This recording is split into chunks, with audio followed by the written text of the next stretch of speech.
So we're gonna go through this pretty rapidly. This is a way, you've heard the science. Glenn and Roger and Jim and Bob have told you kind of the science and the way you plan things from the scientific basis. I'm going to kind of tell you how to recognize when you're in trouble. Okay? So your science or lack of it has failed you. Body condition scores in cattle are a numerical score for estimating the amount of muscle and fat that's hanging on the skeleton of the cow on an individual basis. It goes from 1 to 9. It's a different score in other species and other breeds like dairy cattle. And 1 is an animal that's very emaciated, and 9 is an animal that's very obese. Okay? So it's a pretty simple score. The difference in body weight between each numerical score is about 35 to 40 kilos or 77 to 88 pounds, somewhere in that range, depending on the frame score of the animal. So between a 5 and a 6 is about 80 pounds, somewhere around there. Okay? So as Jim mentioned earlier, if you're going to change a body condition score and you're going to gain a pound a day, you're going to need 80, 90 days to get that done.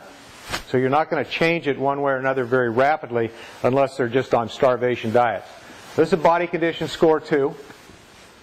Body condition score 2. I don't have a 1 because those animals are really thin. So you can see how thin this animal is.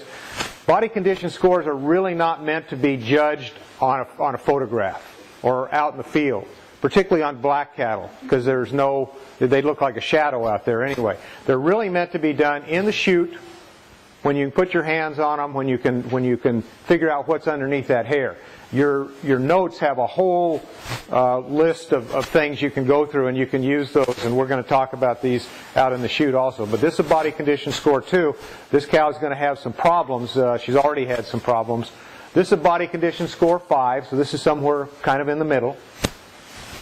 And this is 7 or 8, depending on what she feels like underneath that hide. You can see she's starting to gather some fat down here, a little bit of fat underneath her jaw. She's getting up in that really good condition, kind of like we would be if we had these donuts every morning instead of just once a week. Why are they important? Well, they reflect the nutritional intake and status of the animal. They're kind of an accountant's view of nutrition. Here's the bottom line. This is what's been going on. They're really in good shape, or they're really thin, or they're somewhere in between. They're a measurement of how the feeding and management program has been working. It's kind of a look backwards. If you haven't seen them for 6 months, this is what they've been doing. They're too thin, they're just right, they're too fat. And most importantly, it's an important predictor of calf survivability and future calf crop. What's the most important thing we do as cow-calf producers from an economic standpoint?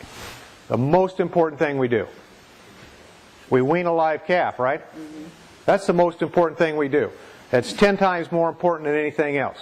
If we don't wean that live calf from that cow, we're hurting. So this is an important predictor of that whole process. And why is that? Well, cattle that are too thin or too fat have more difficulty calving. The thin ones are weak. They don't have enough energy. They don't have enough protein. They don't have enough muscle contraction. They don't have enough muscle. And the ones that are too fat kind of are on the other end. They have problems calving. And when you have problems calving, you got problems with calf survivability. Colostrum production, that first milk, has got all the antibodies and all the protection.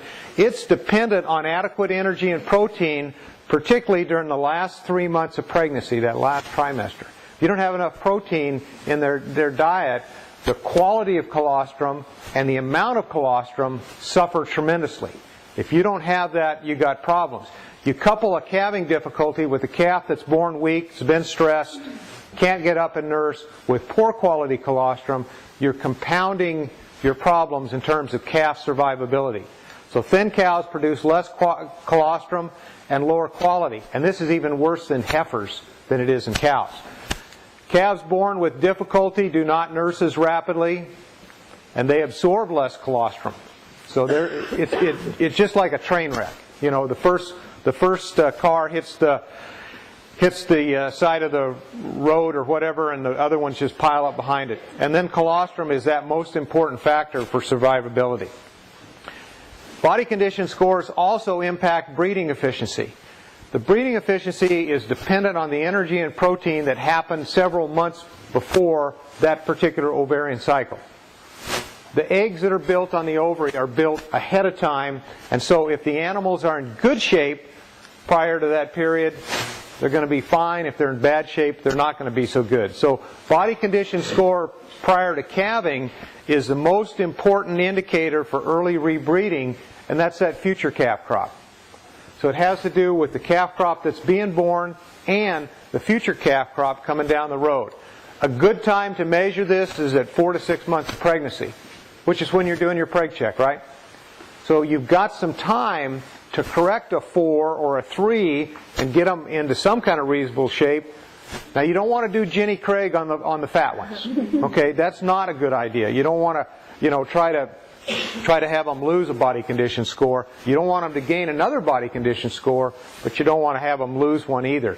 You're just going to have to be stuck with those for the time being. But this is the best time to do it so that you can do something about it quickly. So here's a body condition score 5.